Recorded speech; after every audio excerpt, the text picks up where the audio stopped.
आप सभी दोस्तों का बहुत बहुत स्वागत है आपके अपने चैनल हिंदी साहित्य क्लासेस में। कैसे हैं आप सभी? आशा करती हूँ आप लोग बहुत अच्छे हैं और अपनी तैयारी आप लोग बहुत अच्छे से कर रहे होंगे। जैसा कि आप सभी जानते हैं हम लोग जो है PYQ सॉल्व कर रहे हैं, वो भी यूनिट वाइज। कल की क्लास में जो है मैंने यूनिट 5 हिंदी कविता के जितने भी PYQ थे 2018 से लेकर 2021 तक, ठीक है, जितने भी प्रश्न थे मैंने सॉल्व कराया था। तो कल की क्लास आप लोग देख लीजिएगा। और आज की क्लास में जो है 2022 से लेकर 2023 तक के जितने भी PYQ हैं उनको हम सॉल्व करने वाले हैं, ठीक है। तो चलिए क्लास स्टार्ट करते हैं। आप सभी का एक बार फिर से बहुत बहुत स्वागत है। इस PYQ को सॉल्व करिए, ठीक है। प्रश्न जो है रिपीट हुआ है वो मैं आपको बताती चलूँगी कौन कौन से प्रश्न रिपीट हुए हैं। तो आप लोग जो कमेंट करते हैं ना मैम क्वेश्चन जो है रिपीट नहीं होते हैं, तो ऐसा नहीं है, रिपीट भी होते हैं। हाँ, सेम टू सेम प्रश्न आपको रिपीट नहीं मिलेगा, लेकिन उससे संबंधित प्रश्न आपको देखने को ज़रूर मिलता है, ठीक है। तो इसलिए जो है मोस्ट इंपॉर्टेंट होता है PYQ सॉल्व करना, और मैं आप सभी को यूनिट वाइज जो है PYQ सॉल्व करा रही हूँ, ठीक है। तो क्लास से जुड़े रहिएगा, मेरे चैनल से आप लोग जुड़े रहिएगा, ठीक है। चलिए देखते हैं। पहला प्रश्न है, निम्नलिखित में अज्ञेय की रचनाएं हैं। आपको बताना है इनमें से अज्ञेय की रचनाएं कौन कौन सी हैं।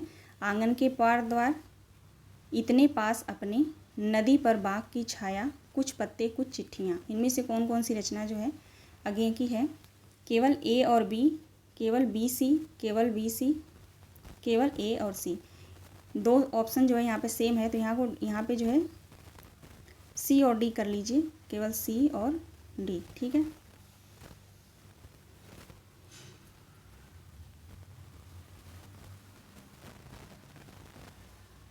राइट आंसर हो जाएगा केवल A और C, ठीक है। आंगन के पार द्वार अज्ञेय की रचना है, और नदी पर बाग की छाया, ये दोनों रचनाएं जो हैं अज्ञेय की है, तो A और C ऑप्शन D सही हो जाएगा। दूसरे प्रश्न पे चलेंगे। ये देखिए यहाँ पे सितंबर में जो है प्रथम पाली का जो है प्रश्न है 2022 का, ठीक है। आगे देखते हैं। कमायनी के निम्नलिखित सर्गों का सही अनुक्रम क्या होगा। कमायनी का जो सर्ग है 15 सर्ग है टोटल, आप सभी को पता होगा। वहाँ से जो प्रश्न 100% आता ही आता है, और इसी तरीके से आता है ना, मिलान करने के लिए आता है या कूट में दे दिया जाता है। तो आप सब देख लीजिए एक बार, फिर आंसर बताती हूँ मैं। कमायनी में कितने सर्ग हैं? 15 सर्ग हैं। पहला सर्ग है चिंता, दूसरा है आशा, तीसरा है श्रद्धा, चौथा है काम, फिर वासना, फिर लज्जा, फिर ईर्ष्या, नहीं, लज्जा के बाद कर्म आता है, कर्म के बाद ईर्ष्या, फिर ईड़ा, फिर स्वप्न, उसके बाद संघर्ष, निर्वेद, दर्शन, रहस्य, आनंद, ठीक है। ये 15 सर्ग हैं, तो इनको तो आप लोग एकदम याद ही कर लीजिए। दूसरे प्रश्न का सही जवाब होगा ऑप्शन सी, ABCD, ठीक है। बिल्कुल ये क्रम वाइज ही है, पहले स्वप्न, फिर संघर्ष, निर्वेद, दर्शन, ठीक है। तो चारों बिल्कुल क्रम में है, तो ABCD सही आंसर हो जाएगा। आगे देखते हैं। अगला प्रश्न है, यह देह भाव भांति है, यह कथन किसका है। पुरुरवा का, उर्वशी का, औशीनरी का, और या महर्षि च्यवन का। यह देह भाव भ्रांति है, यह कथन किसका है।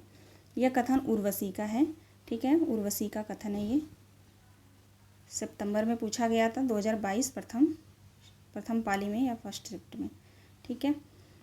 अगला प्रश्न देखते हैं। ये प्रश्न बहुत बड़ा है, ठीक है, तो इसको मुझे छोटा करना पड़ेगा।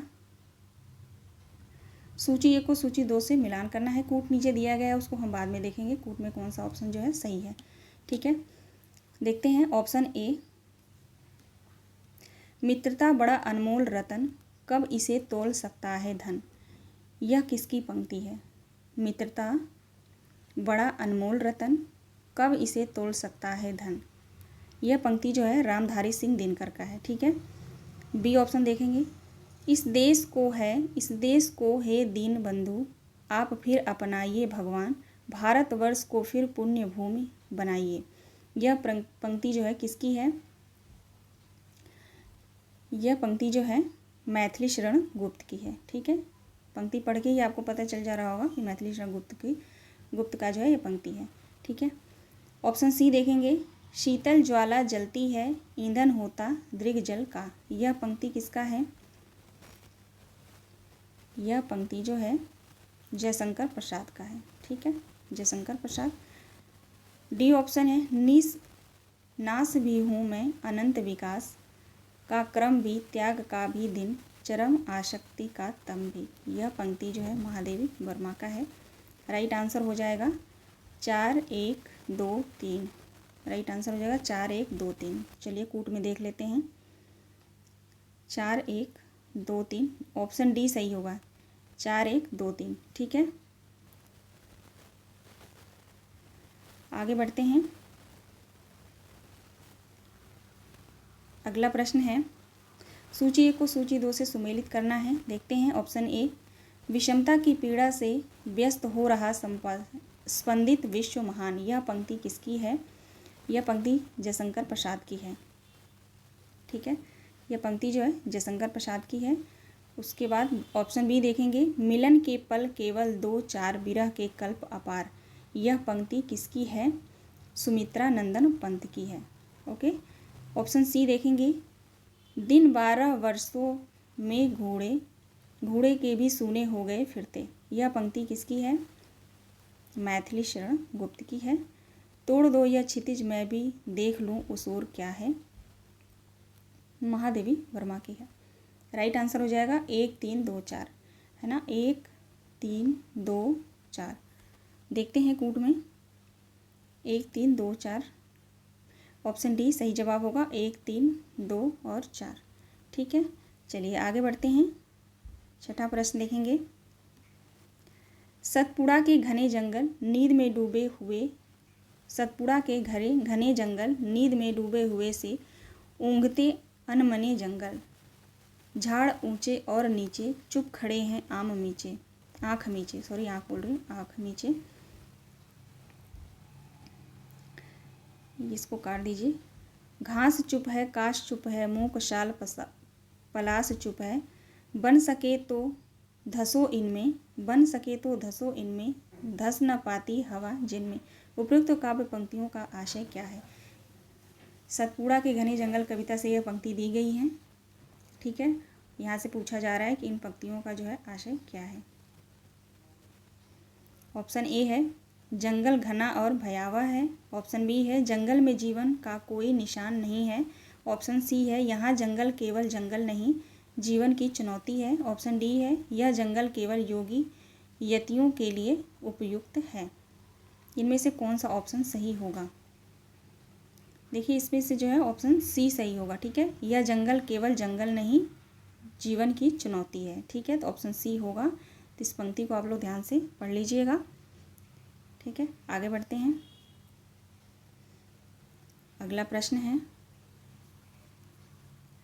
ऋतु वसंत का सुप्रभात था, मंद मंद था अनिल बह रहा, बाला रूढ़ की मृद किरणों थी, अगल बगल स्वर्णभार शिखर थे, एक दूसरे के विरहित हो अलग अलग कर रही जिनको सारी रात बितानी होती, निशा काल के चिर अभिशापित बेबस उन चकवा चकई का बंद हुआ क्रंदन। उपर्युक्त पंक्तियों में चकवा चकई के बारे में व्यक्त नागार्जुन के विचार को साहित्य जगत में कहा जाता है, यानी क्या कहा जाता है? चकवा चकई की इन पंक्तियों में जो है मेन जो है चकवा चकई जो दिए गया है उसका जो है अर्थ पूछा जा रहा है। ठीक है, नागार्जुन के विचार में। ठीक है, नागार्जुन के विचार को साहित्य जगत में क्या कहा जाता है? जीवनानुभव, समाज बोध, कवि प्रसिद्धि या अपवाद।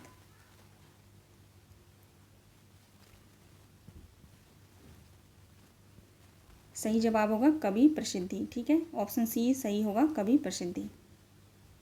आगे बढ़ते हैं। अगला प्रश्न देखेंगे। अगला प्रश्न है, कोमल कपोल पाली में सीधी सादी स्मित रेखा, जानेगा वही कुटिलता जिसने भाव में बल देखा। उपयुक्त पंक्ति छंद से संबंधित सही तथ्य है। उपयुक्त छंद से संबंधित सही तथ्य क्या होगा? ऑप्शन ए है, कपोल सागर के तट पर मुस्कान रूपी नाव तैर रही है, या ऑप्शन बी देखेंगे, भौहों की कुटिलता से प्रेमिका के कुटिल हृदय का पता चलता है। ऑप्शन सी है, भौहों की कुटिलता से अनुराग सूचित हो रहा है। ऑप्शन डी है यह अनुराग गालों पर फैले मुस्कान से व्यक्त हो रहा है। नीचे दिए गए विकल्पों में से सही उत्तर का चयन कीजिए। राइट आंसर हो जाएगा सी और डी। ठीक है, सी और डी सही जवाब होगा। थोड़ा ऊपर करना पड़ेगा इसको। ऑप्शन डी, सी और डी सही जवाब होगा। ठीक है, आगे देखेंगे। अगला प्रश्न है, निम्नलिखित में से मैथिली शरण गुप्त की रचना नहीं है। आपको बताना है इनमें से कौन सी रचना मैथिली शरण गुप्त की नहीं है। किसान, विकट भट्ट, केशों की कथा, राष्ट्र भारती। राइट आंसर होगा राष्ट्र भारती। राष्ट्र भारती मैथिली शरण गुप्त की रचना नहीं है। बाकी किसान और विकट भट्ट, केशों की कथा, ये तीनों रचनाएं जो हैं मैथिली शरण गुप्त की हैं। आगे देखते हैं अगला प्रश्न, राम रावण के युद्ध को रूपायित करने के लिए निराला ने क्या किया था। ऑप्शन ए, संस्कृत की सरल पद मैत्री का प्रयोग किया है, या अधिकतर द्वित्व वर्णों का प्रयोग किया है। ऑप्शन सी, संस्कृत पद मैत्री नाद योजना और अनुप्रास विधान पर विशेष बल दिया है, या देशज शब्दों का लाक्षणिक प्रयोग किया है। इनमें से कौन सा राइट आंसर होगा। क्वेश्चन नंबर 10 का राइट आंसर बताएं आप लोग।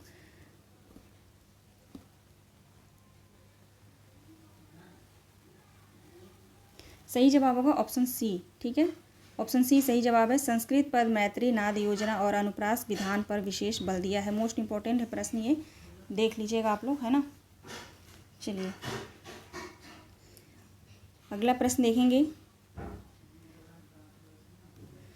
फिर विकल है प्राण मेरे गीत के निहितार्थ क्या है। ठीक है, यहाँ पे गीत दिए गए हैं, फिर विकल है प्राण मेरे, इस गीत के निहितार्थ हैं क्या है। नीचे दिए गए विकल्पों में से सही उत्तर का चयन करना है। देखते हैं। ऑप्शन ए, स्त्री आगे बढ़ने के लिए पुरुष का संबल चाहती है। ये क्वेश्चन रिपीट हुआ है। ठीक है, ये 2018 से लेकर 2021 तक के मैंने प्रश्नों को सॉल्व कराया है ना कल की क्लास में, उसमें आप लोग देखेंगे तो ये प्रश्न आपको उस क्लास में भी आपको देखने को मिलेगा। 2018 में नहीं, 20 में। ठीक है, 20 में या 21 में आपको कहीं ना कहीं देखने को ज़रूर मिलेगा। ठीक है, ऑप्शन बी है, अपनी सीमित दुनिया के घेरे को तोड़कर स्त्री अनदेखी अनजानी दुनिया को देखना चाहती है। ऑप्शन सी है, अपनी यात्रा के तिमिराक्षण हो जाने की कल्पना करके स्त्री अकेले यात्रा आरंभ करना नहीं चाहती। ऑप्शन डी है, स्त्री ने अपना लक्ष्य निर्धारित कर लिया है और वह आगे बढ़ने के लिए व्यग्र है। इनमें से कौन सा राइट आंसर होगा। सही जवाब होगा केवल बी और डी। ठीक है, बी और डी सही जवाब होगा। ऑप्शन ए, बी और डी। ठीक है, आगे बढ़ते हैं। देखेंगे अगला प्रश्न, छायावाद के बारे में आचार्य रामचंद्र शुक्ल के स्थापनाएं कौन कौन सी हैं। इनमें नीचे दिए गए विकल्पों से सही उत्तर का चयन करना है। देखते हैं। ऑप्शन ए, छायावाद बड़ी सहृदयता के साथ प्रभाव साम्य पर भी विशेष लक्ष्य रखकर चला है। ऑप्शन बी है, छायावाद की रचनाएं गीतों के रूप में ही अधिकतर होती है। ऑप्शन सी है, छायावाद में रचना अनुयुक्त पद्धति पर नहीं की जाती। ऑप्शन डी है, व्यंजना पद्धति का प्रलब्ध और प्रचुर विकास छायावादी की काव्य शैली की असली विशेषता नहीं है। अब आपको बताना है इनमें से कौन सी जो है स्थापनाएं हैं आचार्य रामचंद्र शुक्ल के अनुसार छायावाद के बारे में पूछा जा रहा है। सही जवाब होगा ए और बी। ठीक है, ए और बी सही जवाब है। Option A. आगे बढ़ते हैं। अगला प्रश्न देखेंगे। अगला प्रश्न है, डूब चली लक्ष्मी पानी में सती आग में पैठ, जिए उर्मिला करे प्रतीक्षा सहे सभी घर बैठ, विधि से चलता रहे विधान। उपर्युक्त काव्य पंक्तियों में स्त्री की किस मानसिकता का वर्णन हुआ है। इस पंक्तियों को इन प्रश्नों को आपको देख के ये पता तो लग रहा होगा ना कि किस तरीके से जो है प्रश्न कविता से पूछे जाते हैं। ठीक है, तो इसलिए जो है मैं ये यूनिट वाइज करा रही हूँ ताकि आप जो है बिल्कुल क्लियर रहें कि हाँ किस यूनिट से किस तरह के तरीके से जो है प्रश्न पूछा जा रहा है। ठीक है, खास करके 22-23 का। ओके, इसमें जो है उपर्युक्त काव्य पंक्तियों में स्त्री के किस मानसिकता का वर्णन हुआ है। देखते हैं। ऑप्शन ए, स्त्री की दुनिया घर तक सीमित है। ऑप्शन बी, स्त्री सामाजिक विधान को तोड़ने के लिए उद्यत है। या स्त्री विपरीत परिस्थितियों का सामना करने में सक्षम है। ऑप्शन डी, स्त्री अपने दुख को उत्सवधर्मी बनाना चाहती है। इसमें कौन सा सही हो जाएगा? तो सही होगा ऑप्शन ए, स्त्री की दुनिया घर तक सीमित है। ठीक है, ऑप्शन ए हमारा सही हो जाएगा। ठीक है, ऑप्शन ए राइट आंसर होगा। आगे बैठते हैं, आगे बैठते हैं कह रही हूँ आगे बढ़ते हैं कभी कभी क्या निकल जाता है मुँह से, बताओ। चलिए देखते हैं क्वेश्चन नंबर 14।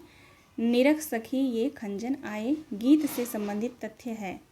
नीचे दिए गए विकल्पों में से सही उत्तर का चयन करना है। ठीक है, निरख सखी ये खंजन आए, इस गीत से संबंधित तथ्य कौन कौन से हैं ये बताना है। तो देखिए इसमें राइट आंसर हो जाएगा ए और सी। ठीक है, ए, मेरे प्रिय ने अयोध्या की ओर रुख करके मेरा ध्यान किया है, इसलिए उनकी आँखों के प्रतीक खंजन यहाँ दिखाई देने लगे हैं। और ऑप्शन सी सही होगा यहाँ पे, उन्होंने मेरा ध्यान किया है और मुस्कुराए, इसलिए यहाँ कमल खिल उठे। ठीक है, तो ए और सी सही जवाब होगा।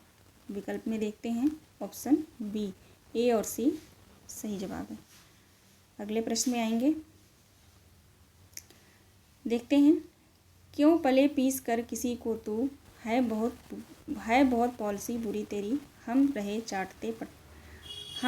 चाहते पटाना ही पेट, तुझसे पटी नहीं मेरी। उपयुक्त काव्य पंक्तियाँ किस रचनाकार की हैं? बहुत ही फेमस पंक्ति है, आप सभी को पता होगा। अयोध्या सिंह उपाध्याय हरिऔध की पंक्ति है ये। ठीक है, ये पंक्ति जो है अयोध्या सिंह हरिऔध की पंक्ति है। ठीक है, तो आप लोग जो है अयोध्या सिंह की पंक्तियाँ और मैथिली शरण गुप्त हो गए, सुमित्रा नंदन पंत हो गए, जयशंकर प्रसाद हो, जो फेमस बहुत ये जो रचनाकार हैं, इनकी तो पंक्तियाँ जो है आपको बहुत अच्छे से याद होनी चाहिए। ठीक है, तो याद कर लेना, आप लोग रिवाइज कर लेना, याद आप लोग करते आ रहे होंगे, उसको बार बार रिवाइज करते रहना आप लोग। ठीक है, क्वेश्चन नंबर 16 देखेंगे।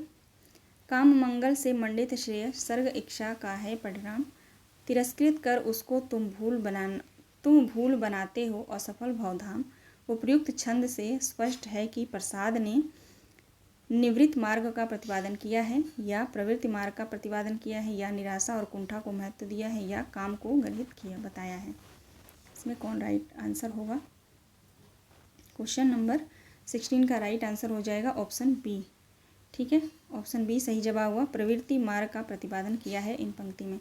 ठीक है, तो ऐसे पंक्ति जो है देख करके जो है अर्थ पूछा जाएगा। ठीक है, या छंद भी पूछा जाता है। अगर आपके पास दृष्टि की बुक है तो दृष्टि की बुक में बहुत अच्छे से दिया है। ठीक है, पंक्तियाँ दे करके वहाँ छंद भी दिए गए हैं कि इस छंद में इस पंक्ति में कौन सा छंद है, या उस पंक्ति में जो कठिन शब्द है उस कठिन शब्द का अर्थ क्या है ये दिया गया है, या उस पंक्ति से क्या आशय है वो भी दिया गया है। अगर आप के पास नहीं है, अगर आप मुझे कमेंट करते हैं कमेंट बॉक्स में कि मैम PDF बना के उसका दे दीजिए, तो मैं ज़रूर दे दूँगी। या तो टेलीग्राम पे ज्वाइन हो जाइएगा, वहाँ मुझे बता दीजिएगा। टेलीग्राम पे जो है कमेंट जो है वहाँ पे ऑन है। ठीक है, तो मैं भेज दूँगी। आगे बढ़ते हैं, अगला प्रश्न देखेंगे।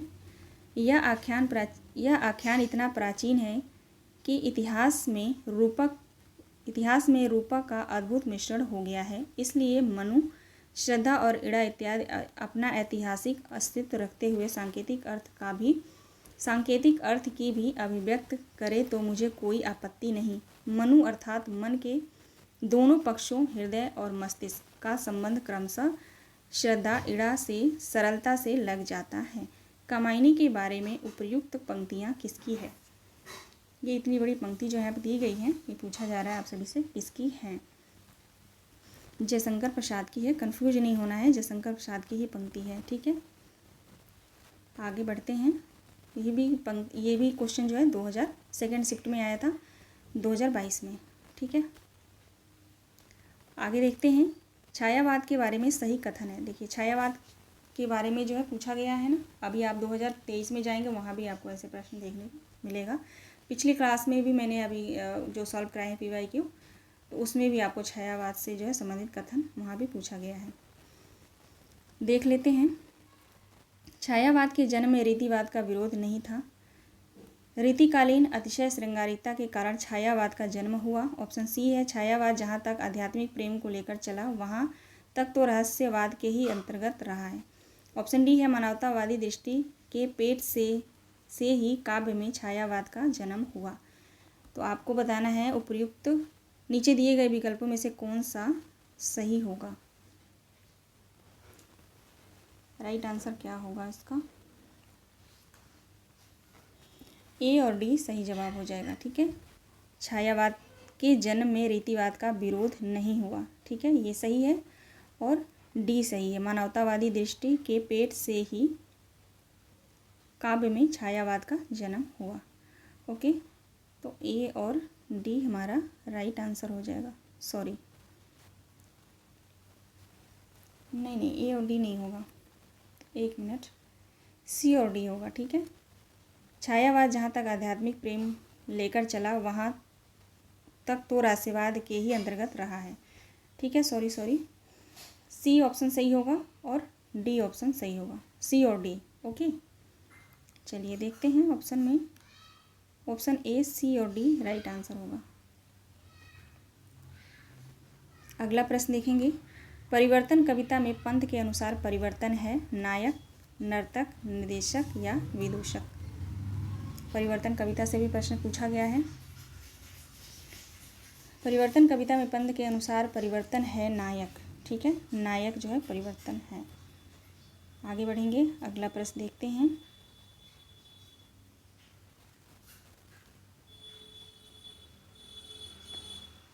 चलिए देखते हैं, कालिंदी वही प्रणय की इस तममय हृदय पुलीन में उपर्युक्त छंद से संबंधित सही भाव क्या है। यहाँ पे जो है ये पंक्ति दी गई है और जो है इससे संबंधित सही भाव पूछा जा रहा है।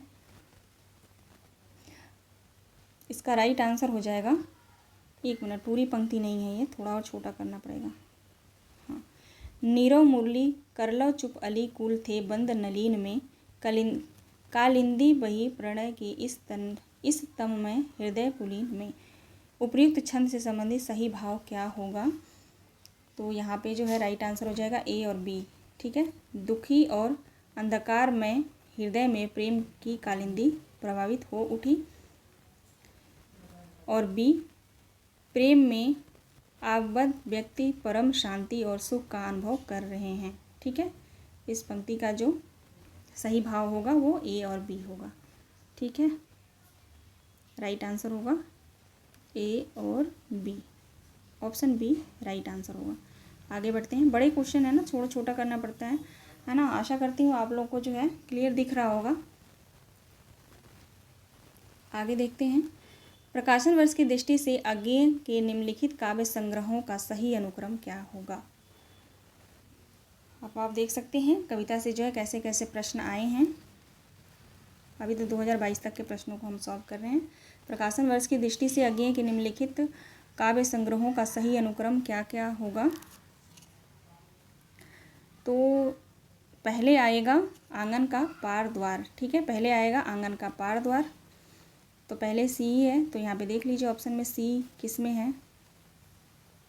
ठीक है, ऑप्शन ए राइट होगा, सी ए डी और बी। ठीक है, चलिए आगे बढ़ते हैं, राइट आंसर हो जाएगा ऑप्शन ए।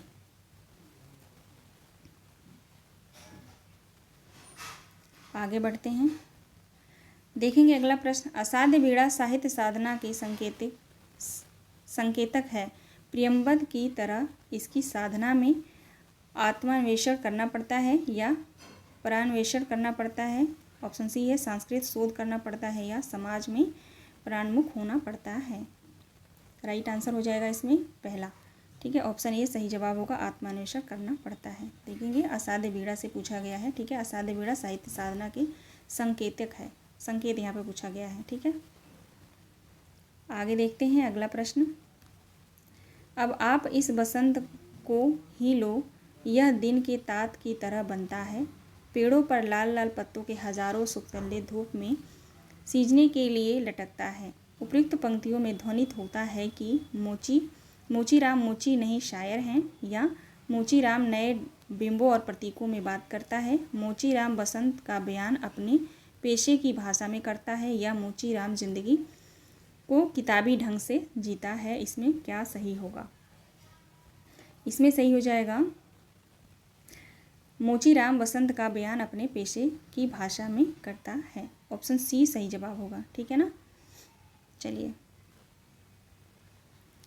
अगला प्रश्न है, कूट वाला प्रश्न है। यहाँ पे देखेंगे, सूची 1 को सूची 2 से है सुमेलित करना है। ऑप्शन ए देखेंगे, मैं तुम्हारे हाथ का लीला कमल हूँ, प्राण के सर से उतरना चाहता हूँ। यह पंक्ति किसकी है? तो यह पंक्ति हो जाएगी रामधारी सिंह दिनकर की। ऑप्शन बी देखेंगे, वे इस कदर पस्त हैं कि तटस्थ हैं। यह पंक्ति किसकी है? तो यह पंक्ति हो जाएगी धूमिल की। ठीक है, यह पंक्ति धूमिल की है। ऑप्शन सी है, क्योंकि बहना रेत होना है, हम बहेंगे तो रहेंगे ही नहीं। यह पंक्ति किसकी है? यह पंक्ति है अज्ञेय की। यह पंक्ति अज्ञेय की है। ऑप्शन डी है, सब चुप साहित्य चुप और कवि जन निर्वाक चिंतक शिल्पकार नर्तक चुप हैं। यह पंक्ति किसकी है? तो यह पंक्ति हो जाएगी मुक्ति बोध की। तो राइट आंसर हो जाएगा हमारा, राइट आंसर होगा 3 1 4 2 है ना। 3 1 4 2 सही जवाब होगा। देखते हैं कूट में, 3 1 4 2 ऑप्शन बी राइट आंसर होगा। ठीक है, मैंने सभी प्रश्नों को लिया है, यानी फर्स्ट शिफ्ट में जो प्रश्न आए हैं उनको भी और सेकेंड शिफ्ट में जो प्रश्न आए हैं उनको भी। ठीक है, अब यहाँ से जो है देखेंगे 2023 के जो है फर्स्ट शिफ्ट के जो है प्रश्न यहाँ से स्टार्ट होते हैं 2023 के, जो पिछले साल अभी आए थे। ठीक है, मार्च में जो पेपर हुआ था। देखते हैं, राधा के प्रेम संवेदन के माध्यम से जीवन को समझने का एक सफल प्रयत्न किस रचना में है? लोकायतन में है, आत्मजयी में है, संशय की रात में या कनुप्रिया में है? तो राधा के प्रेम संवेदन के माध्यम से जीवन को समझने का एक सफल प्रयत्न जो है कनुप्रिया रचना में किया गया है। ठीक है, कनुप्रिया किसकी रचना है? धर्मवीर भारती की, है ना। अगला प्रश्न है, अंधेरे में कविता के काव्यवाचक किसे पिता पिता ओ कहकर संबोधित करता है? ठीक है, देख सकते हैं यहाँ पे जो है अंधेरे में कविता से प्रश्न आया है। किस तरीके से प्रश्न पूछा गया है ये आप ध्यान दीजिएगा। अंधेरे में कविता के काव्यवाचक किसे पिता पिता ओ कहकर संबोधित करता है?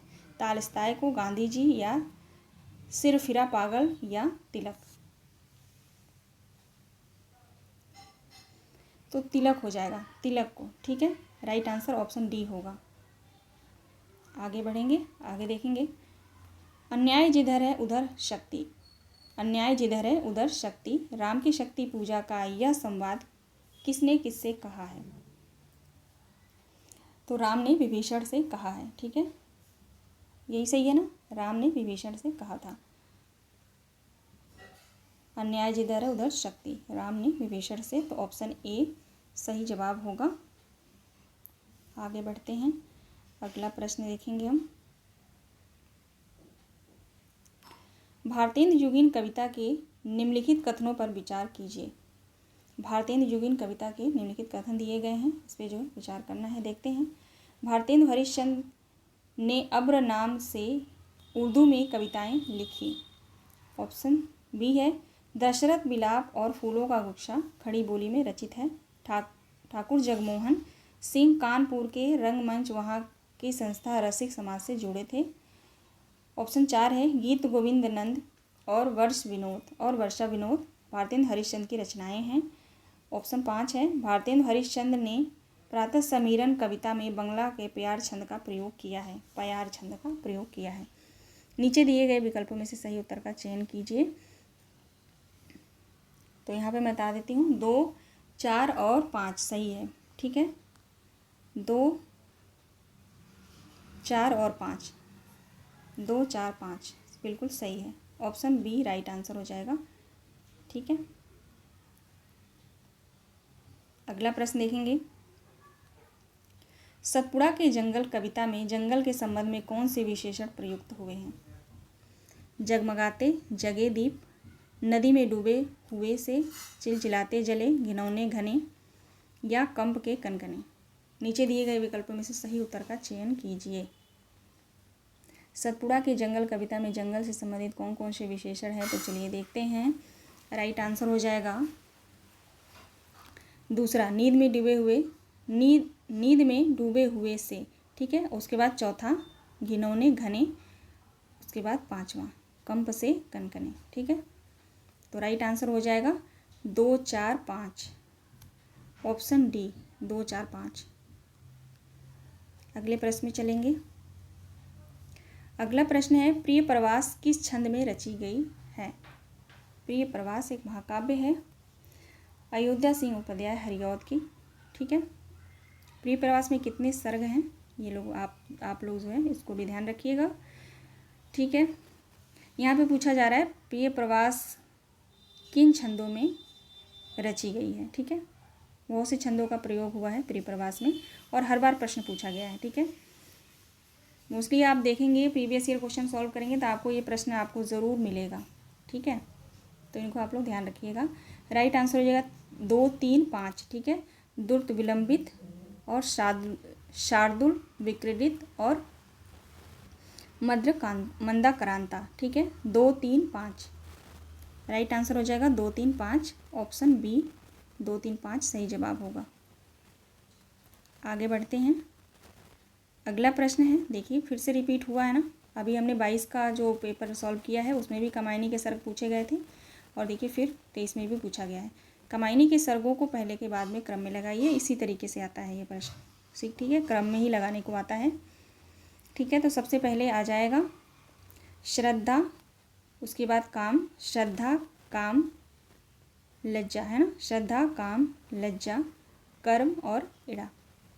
राइट आंसर हो जाएगा 5, 2, 4, 1, 3। ठीक है, सही है ना, आप लोग ध्यान रखिएगा, आप लोगों को याद होगा, ऐसा मैं मान के चल रही हूँ। 5, 4 नहीं होगा, मैं भी 5, 2, 4, 1, 3। ठीक है, ऑप्शन डी सही जवाब होगा। चलिए आगे बढ़ते हैं। अगला प्रश्न है, असाध्य वीणा कविता में प्रियंवद ने किसको वीणा का रचयिता मानकर याद किया था। असाध्य वीणा कविता में प्रियंवद ने किसको वीणा का रचयिता मानकर याद किया था, तो ब्रजकृति को, है ना, ब्रजकृति को ही तो मानता है। आगे बढ़ते हैं।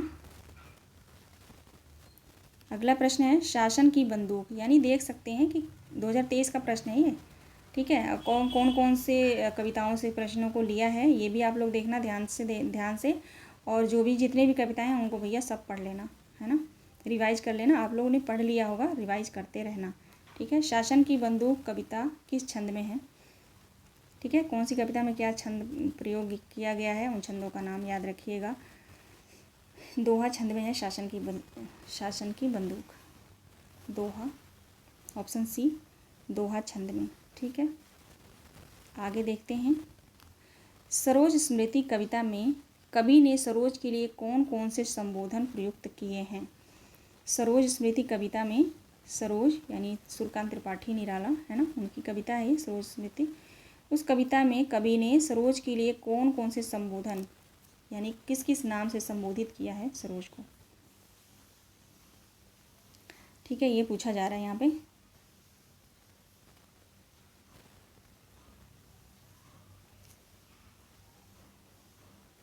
राइट आंसर होगा यहाँ पे 1, 3, 5। ठीक है, धन्य, सूचिते और गीते, 1, 3, 5, ऑप्शन बी राइट आंसर होगा। ध्यान रखना ये। ठीक है, धन्य, सूचिते, गीते। आगे बढ़ते हैं। अगला प्रश्न है, भारत भारती में वर्तमान खंड में निम्नलिखित में से किन उपशीर्षकों का वर्णन हुआ है। भारत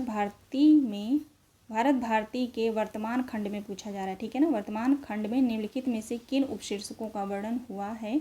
नीचे दिए गए विकल्पों में से सही उत्तर का चयन करना है, तो आप लोग ध्यान रखिएगा 2, 3, 5 राइट आंसर होगा। कृषि और कृषक और शिक्षा की अवस्था और हो जाएगा यहाँ पे दुर्भिक्ष। ठीक है, राइट आंसर हो जाएगा 2, 3, 5। देखते हैं 2, 3, 5 ऑप्शन सी सही जवाब होगा। आगे बढ़ेंगे। अगला प्रश्न है, भूल गलती कविता में किन ऐतिहासिक व्यक्तियों का उल्लेख हुआ है। अब आपको बताना है, भूल गलती कविता आप लोगों ने पढ़ा होगा। इस कविता में जो है किन किन ऐतिहासिक व्यक्तियों का जो है उल्लेख मिलता है भूल गलती कविता में। तो एक तो हो जाएगा अलग जाली, है ना, अलग जाली का भी चर्चा हुआ है। उसके बाद इब्ने सीना और उसके बाद पांचवा अलग रूनी। तो 3 4 5 3 4 5 हो जाएगा राइट आंसर हमारा। ऑप्शन डी सही जवाब हो जाएगा। ठीक है, अगला प्रश्न देखते हैं। सूची 1 को सूची 2 से मिलान करना है। इधर रचना दिए गए, रचनाकार कौन सी रचना किसका है, चलिए देखते हैं। अकाल में सारस किसकी रचना है। अकाल में सारस केदारनाथ सिंह की है ना, कंफ्यूज नहीं होना है, केदारनाथ अग्रवाल मत रहे ऑप्शन में तो मत लगाना आप लोग, है ना। बहुत ये केदारनाथ अग्रवाल और केदारनाथ सिंह, ठीक है, इनकी रचनाएं जो हैं अलग अलग हैं लेकिन नाम एक इनका मिलता जुलता है, तो आप लोग क्लियर रखना। ठीक है, दूसरा देखेंगे वन पाखी सुनो, ये किसकी रचना है। वन पाखी सुनो तो नरेश मेहता का है ना। ठंडा लोहा धर्मवीर भारती का, और बची हुई पृथ्वी लीलाधर जगुड़ी का। तो 4 1 2 3 राइट आंसर हो जाएगा। 4 1 2 3 देखेंगे ऑप्शन में 4 ऑप्शन ए 4 1 2 3। ठीक है, ये सेकेंड शिफ्ट में जो प्रश्न आए थे 2022 में उनको हम देख रहे हैं। ठीक है, आगे देखेंगे। बीन बिहू में गीत में स्वयं के संबंध में महादेवी वर्मा ने किन कथनों का उपयोग किया है। ऐसे अंश नीचे दिए गए हैं। इन्हें गीत में आने के अनुसार पहले से बाद के क्रम में लगाइए। सभी गीतों का जो है पहले से बाद के क्रम में लगाना है। चलिए देखते हैं, राइट आंसर होगा तुम्हारी रागिनी। ठीक है, तुम्हारी रागिनी पहले आएगा, उसके बाद आएगा कुलहीन प्रवाहिनी। ठीक है, उसके बाद आएगा चौथा अखंड सुहागिनी। उसके बाद तीसरा आएगा सुनहली दामिनी। उसके बाद स्मित की चांदनी। तो सही जवाब हो जाएगा 5 2 4 3 1 5 2 4 3 1 राइट आंसर हो जाएगा ऑप्शन ए राइट आंसर होगा 5 2 4 3 1 सही। ठीक है ना, देख सकते हैं यहाँ पे किस तरीके से कितना मतलब गहराई में जाके ये प्रश्न पूछा गया है ना। अभी तक मुझे सबसे कठिन यही प्रश्न लगा। आगे देखेंगे अगला प्रश्न। नीचे 2 कथन दिए गए हैं, देखते हैं। कथन ए, साकेत में, थोड़ा बड़ा करती हूँ प्रश्न, है ना, बहुत छोटा है। कथन ए को देखेंगे 1 को। ठीक है, साकेत के वियोग वर्णन के भीतर कवि ने पुरानी पद्धति के अलंकारिक चमत्कारपूर्ण पद्य और आजकल की नई रंगत की वेदना लाक्षणिक वैचित्र वाले गीत दोनों रखे हैं। कथन 2 देखेंगे। प्रेम के शुभ अभाव से उर्मिला के हृदय की उदारता का और भी प्रसार हो गया। वियोग की दशा में प्रिय लक्ष्मण के गौरव की भावना उसे संभाले हुए है। ठीक है, उपयुक्त कथनों के आलोक में निम्नलिखित विकल्पों में से सही उत्तर चुनें। ठीक है, आपको बताना है, आप सबको पता ही है, दोनों कथन जो है यहाँ पे सही हैं। कथन ए और कथन 2 दोनों सत्य हैं। ठीक है, राइट आंसर ऑप्शन ए हो जाएगा। ठीक है, तो चलिए थैंक यू आप सभी को, बहुत बहुत थैंक यू। आशा करती हूँ आप सभी को प्रश्न जो है अच्छे से समझ में आया होगा कि कविता से जो है किस तरीके से प्रश्न पूछे गए हैं। ठीक है, तो आप लोग जो है कमेंट कर दीजिएगा मुझे। ठीक है, छोटा सा कमेंट करिएगा प्रश्न कैसे रहे और क्लास कैसी रही, है ना। मिलते हैं नेक्स्ट वीडियो में नए यूनिट के साथ और PYQ सॉल्व करेंगे हम। ठीक है, तो जिन्होंने चैनल सब्सक्राइब नहीं किया होगा वो कर लेंगे।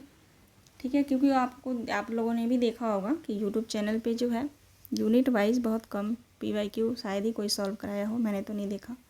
तो मैंने सोचा यूनिट वाइज ही उस तरीके से ना करा के मैं यूनिट वाइज ही करा दूँ तो ज़्यादा अच्छा रहेगा, है ना। यहाँ पे थैंक यू जो है स्पेलिंग मिस्टेक है, थोड़ा ध्यान नहीं दिया होगा मैंने। ठीक है, तो प्लीज़ लाइक एंड सब्सक्राइब आप लोग कर दीजिएगा। ठीक है, और इसी तरह अपना प्यार बनाए रखिएगा, अपना ध्यान रखिएगा, स्वस्थ रहिएगा और पढ़ते रहिएगा। चलिए मिलते हैं नेक्स्ट वीडियो में।